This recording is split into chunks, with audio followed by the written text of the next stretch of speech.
സംസ്ഥാനത്ത് ചൂട് ക്രമാതീതമായി വർദ്ധിച്ചതോടെ വിപണിയിൽ ഡിമാൻഡ് കൂടിയ ഒരു സാധനമുണ്ട്. അതെന്താണെന്ന് അർച്ചന രവീന്ദ്രൻ പറയും.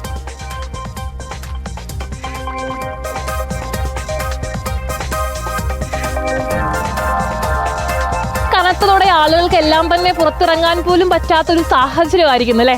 അത് തന്നെയാണ്, അത്രത്തോളം ചൂടാണ് പുറത്ത് അനുഭവപ്പെടുന്നത്. എന്നാൽ ഈ സമയത്ത് നമ്മൾ ഏറ്റവും കൂടുതൽ ആശ്രയിക്കുന്ന അല്ലെങ്കിൽ ഡിമാൻഡ് ഉള്ളൊരു സാധനമുണ്ട്. എൻ്റെ കയ്യിലുണ്ട്, എല്ലാവർക്കും ഒരു കൺഫ്യൂഷൻ ഉണ്ടായിരിക്കും. എൻ്റെ കയ്യിലുള്ള കുപ്പിവെള്ളം.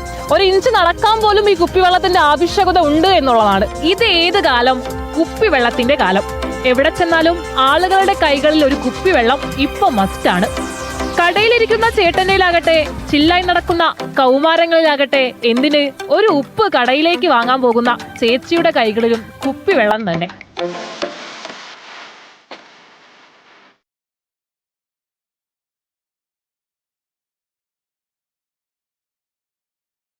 കുപ്പിവെള്ളത്തിന് ഡിമാൻഡ് കൂടിയതോടെ കടകളിലെല്ലാം തന്നെ തിരക്കും വർദ്ധിച്ചു. കൊടും ചൂടിൽ അല്പം വെള്ളം തൊണ്ടയിലെത്തിയാലുള്ള ആശ്വാസം. ആഹാ,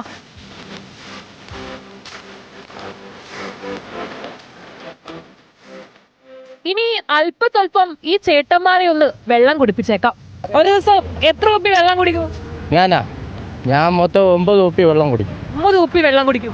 രാത്രി 11 മണി വരെ ഉണ്ട് നമുക്ക് ഷോപ്പ്. രാവിലെ തൊട്ട് കുടിക്കാൻ തുടങ്ങുന്നതാണ്. 10 മണി തൊട്ട് സ്റ്റാർട്ട് ചെയ്യണം. ഒരു 9 കുപ്പി, മാക്സിമം ഒരു 9 അല്ലെങ്കിൽ ഒരു 8 കുപ്പി ഇതിനകത്ത് കുടിക്കും. 2.5 ലിറ്റർ വെള്ളം ഒരു ദിവസം ഞാൻ കൊണ്ടുവരും, തിളപ്പിച്ച വെള്ളം. അത് കുടിക്കും. കുടിച്ചിട്ട് വീണ്ടും ഇവിടെ വന്ന് വെള്ളം വേറെ 2 കുപ്പി വെള്ളം കുടിക്കും. ഞാൻ ശരാശരി 3 ലിറ്റർ കുടിച്ചോണ്ടേ ഇരിക്കും. സമയത്ത് അത്യാവശ്യമാണ്. അതെ അതെ അതെ 3-4 കുപ്പി വെള്ളം കുടിക്കും. ഒന്നിച്ച് കുടിക്കില്ല, കുറേശ്ശെ കുടിച്ചുകൊണ്ടിരിക്കും. നന്നായിട്ട് വെള്ളം കുടിക്കുന്നുണ്ട്. നമ്മൾ ഓഫീസിലെ സ്റ്റാഫ്സ് എല്ലാം മത്സരിച്ചാണ് വെള്ളം കുടിക്കുന്നത്. അതുകൊണ്ട് നല്ല കൂളുണ്ട് ഓഫീസിൽ, വെള്ളം കൂടി വെള്ളമുണ്ട്. ദാഹമില്ലെങ്കിലും ധാരാളം വെള്ളം കുടിക്കാൻ ശ്രദ്ധിക്കണമെന്ന് മുഖ്യമന്ത്രി തന്നെ കഴിഞ്ഞ ദിവസം നിർദ്ദേശം നൽകിയിട്ടുണ്ട്.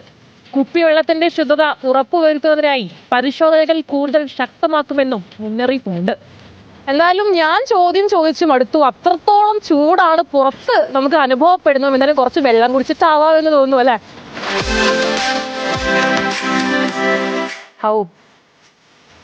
അപ്പോ പറഞ്ഞ പോലെ ഈ സമയത്തും ആരോഗ്യം സംരക്ഷിക്കാൻ വേണ്ടി ശ്രമിക്കുക. ഒപ്പം തന്നെ ഇടവിട്ട് വെള്ളം കുടിക്കാനും ശ്രമിക്കുക. വീഡിയോ ജേർണലിസ്റ്റ് ശ്രേയസ് നമ്പിക്കലിനൊപ്പം അർച്ചന രവീന്ദ്രൻ, ബിഗ് TV ചാനലിസ്റ്റ്, തിരുവനന്തപുരം.